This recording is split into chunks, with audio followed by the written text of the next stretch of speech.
নজর রাখবো পরবর্তী সংবাদে। দুর্ঘটনার কবলে পড়ে হাত ভাঙলো 5 বছরের এক স্কুল ছাত্রীর।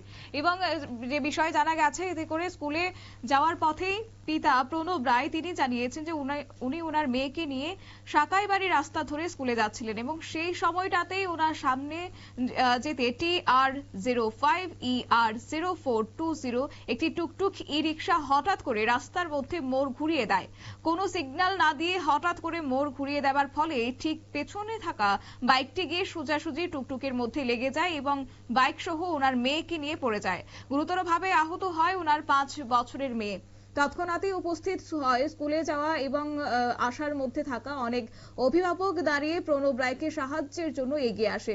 উপস্থিত এবং প্রত্যক্ষদর্শীরা সবাই ই রিকশার চালককেই দোষ দিচ্ছেন এবং সবাই বলছে যে ই রিকশা চালক হঠাৎ করে মোড় ঘুরিয়ে দেবার কারণে এই ঘটনাটি ঘটেছে।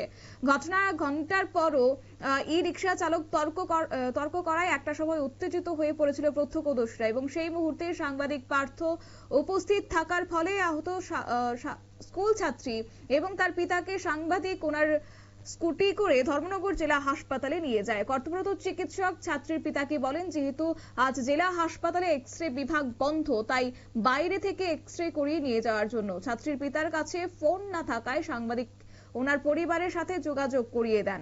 কি রয়েছে বক্তব্য, কি রয়েছে বিস্তারিত শুনুন।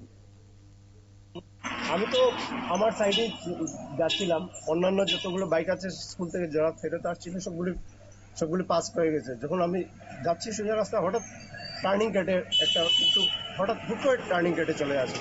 আবার আমি সিগন্যালও দিচ্ছিলাম, হুট করে চলে আসে।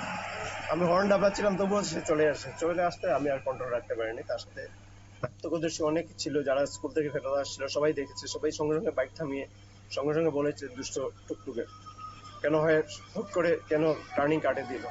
সেজন্য রীতি এখানে একজন আমার সাংবাদিক ভাই বোন ছিল, ও স্কুল থেকে ফিরে আসছিল। ও সঙ্গে এটা দেখে ওর সঙ্গে আমাকে নিয়ে হসপিটালে গিয়েছে। তারপর আমি ইমার্জেন্সি ডাক্তারকে ডেকেছি।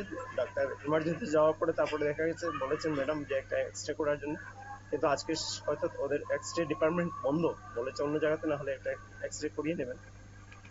বাস এতটুকু বলে তারপরে একটা ঔষধ লিখে আমাকে ছেড়ে দিয়েছে।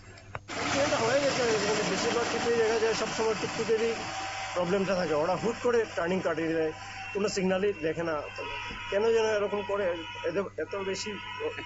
আপনার নামটা? আমার নাম প্রণব রায়। আপনারা শুনলেন সেই ব্যক্তির বক্তব্য এবং এই খবর পেয়ে ছাত্রীর মা ছুটে আসে এবং এক্স-রে করানো হয় পরবর্তীতে ছাত্রীকে এবং এক্স-রে রিপোর্টে ধরা পড়ে যে ছাত্রীর বাঁ হাত ভেঙে গেছে। ঘটনাস্থলে উপস্থিত জনগণ অভিমত ব্যক্ত করেছেন যে ধর্মনগরে প্রায়শই দেখা যায় এই ধরনের ঘটনা ঘটতে, যেখানে টুকটুক ই রিকশা চালকের অজ্ঞতার কারণে এই ধরনের অনেক দুর্ঘটনা ঘটেছে ধর্মনগরে। বিভিন্ন সময়ে বিভিন্নভাবে ট্রাফিক দপ্তর এবং পুলিশ প্রশাসনের কাছে এইসব খবর পৌঁছলেও কোনো ধরনের ব্যবস্থা নিতে দেখা যায় না, এমনটাই অভিযোগ তুলেছে। এবং সেই সঙ্গে ধর্মনগরে ই রিকশা চালকদের বিরুদ্ধে কোনো ধরনের ব্যবস্থা গ্রহণ করা হয় না বলে অভিযোগ তুলেছেন স্থানীয়রা। টুকটুক ই রিকশা চালকের কারণে হাত ভেঙেছে 5 বছরের স্কুল ছাত্রী। ঘটনা সম্পর্কে স্কুল ছাত্রীর পিতা প্রণব রায় তিনি জানিয়েছেন যে ওনার মেয়েকে নিয়ে সাকাইবাড়ি রাস্তা ধরে স্কুলে যাওয়ার পথে এই দুর্ঘটনার শিকার হতে হয়েছে। তবে আগামী দিনে ট্রাফিক দপ্তর যেন এই বিষয়টার দিকে নজর রাখেন, সেই দাবিটাই আজকে সংশ্লিষ্ট এলাকাবাসীদের পক্ষ থেকে উঠে এসেছে। নিয়ে নিচ্ছে ছোট্ট একটি বিজ্ঞাপন বিরতির সঙ্গে থাকুন।